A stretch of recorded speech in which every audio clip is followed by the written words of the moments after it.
کمی تو رو که اول شد اصل خونه رشت کردیم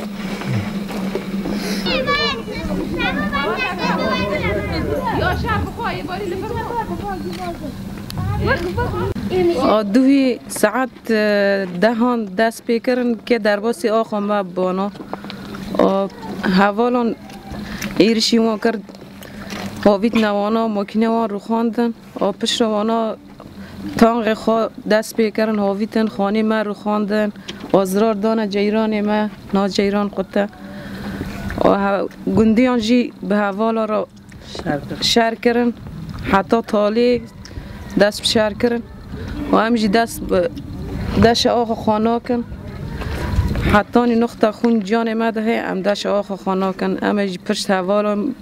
بسکنن خدای جوان راضی به حوالا نیشت که در باسی آخو ما ببن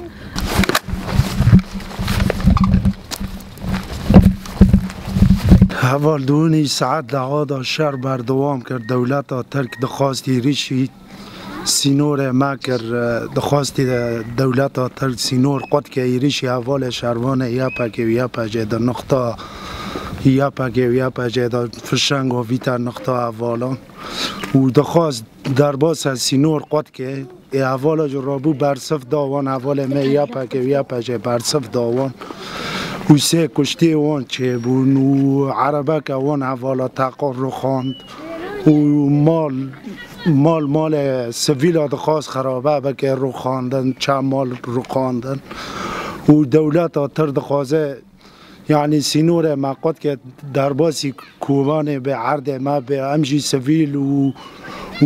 اوه آشمه ناخوازه درکه و همجی مجید چک و های خواگیر را کر بوان را مل شربان یا پاکه و یا پاجه همگی ساکنیا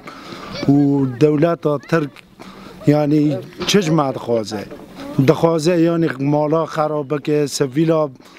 سفیلا او بکه کنکوژیا چه که دخوازه هر تشتی بکه دولت ترک داکر کرد